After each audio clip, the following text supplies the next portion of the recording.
నేను మీ KS Naidu. KS నేను సైతం ప్రశ్నిస్తా యూట్యూబ్ ఛానల్ స్వాగతం.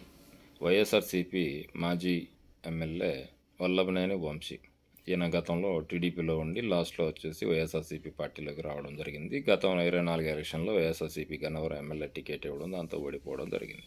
అయితే ఆ ఎలక్షన్ క్యాంపెయిన్ సందర్భంలో ఈయన మీద ఒక 2 రకాలైన కేసులు కూడా నమోదు అవ్వడం జరిగింది. ఎందుకంటే టీడీపీకి సంబంధించినటువంటి ప్రధాన కార్యాలయాల యొక్క ధ్వంసంలో కానీ తగలబెట్టడంలో కానీ ఈయన దగ్గరుండి చేపించాడు, ఈయన అనుచరులు వాటిని సర్వనాశనం చేశాడు అనే దాని మీద ఒక కేసు బుక్ అవ్వడం.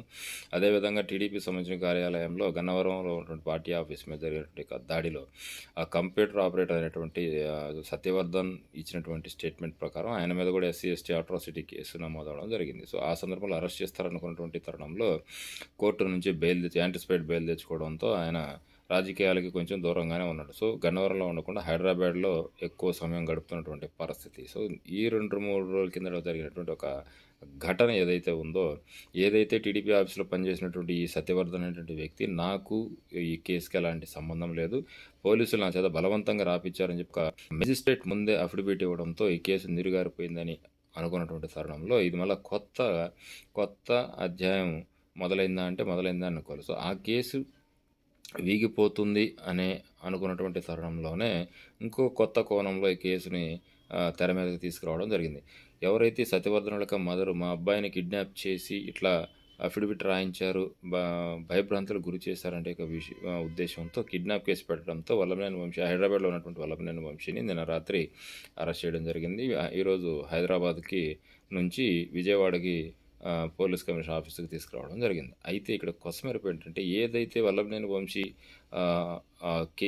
SC/ST atrocity case and Gannavaram TDP ఆఫీస్ని దగ్ధం చేసినటువంటి కేసులో ఉన్నారు, దాని మీద యాంటిసిపేట్ బెయిల్ ఉంది కాబట్టి వల్లభనేని వంశీని అరెస్ట్ చేయడం కష్టం. కాబట్టి నాకు తెలిసి ఇది నిజంగా ఇందులో వల్లభనేని వంశీ ఎవరైతే సత్యవర్ధన్ ఉన్నాడో అతన్ని మ్యానిపులేట్ చేసో లేకపోతే భయపెట్టో ఏదైనా ఆశ చూపి అతనికి అనుకూలంగా మలుచుకుంటే కనుక ఇది ఒక వర్షంలోకి వెళ్తుంది. ఒకవేళ అట్లా కాకుండా వల్లభనేని వంశీని ఆ కేసులో ఏం చేయలేం కాబట్టి ఏదో ఒక రూపంలో వల్లభనేని వంశీని అరెస్ట్ చేయాలనే ఒక ఉద్దేశంతో కానీ ప్రభుత్వమే కానీ ఆ నిర్ణయం కానీ తీసుకొని ఉంటే కనుక సత్యవర్ధన్ చేత ప్రభుత్వం వాళ్ళకు సంబంధించినటువంటి నాయకులే సత్యవర్ధన్ చేత ఆ పని చేయించి, అంటే అఫిడవిట్ వేయించి వాళ్ళ మదర్ చేత కిడ్నాప్ కేసు పెట్టించి వల్లభనేని వంశీని కొత్త కేసులో అరెస్ట్ చేశారు. అంటే రకరకాలైనటువంటి అనుమానాలు మాత్రం వల్లభనేని వంశీ విషయంలో వస్తుండే. ఏది ఏమైనా వల్లభనేని వంశీ పాత్ర ఉందా లేదా అనేటువంటి అంశాలు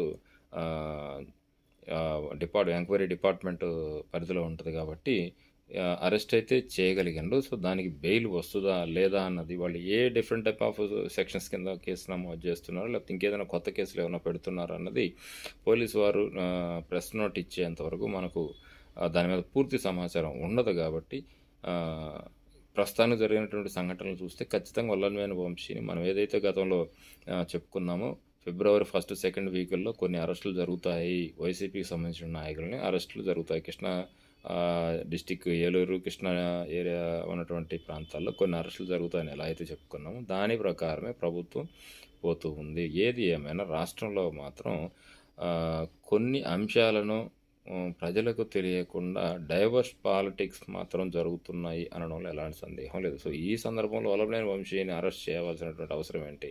తొందరలో సమావేశాలు ఉన్నాయి, శాసనసభ సమావేశాలు ఉన్నాయి. సో ఆల్మోస్ట్ ప్రజల యొక్క టెన్షన్ అంతా కూడా అనదర్ ఇష్యూస్ మీద డైవర్ట్ అవ్వాలి. కాబట్టి ప్రభుత్వం ఇలా చేస్తుందా అన్నది ఇక్కడ కీలకమైనటువంటి మలుపు. ఏది ఏమైనా వల్లభనేని వంశీని మాత్రం ఆ కేసులో కాకుండా మరో కొత్త కేసులో అరెస్ట్ చేయడం అనేది కీలకమైనటువంటి మలుపు. ఎందుకంటే వల్లభనేని వంశీ ఎత్తు వేస్తే దానికి ప్రభుత్వం పై ఎత్తు వేసేటటువంటి పరిస్థితి ఉంది. ఏది ఏమైనా ఎత్తుకు పై ఎత్తులు రాజకీయాలు సర్వసాధారణం.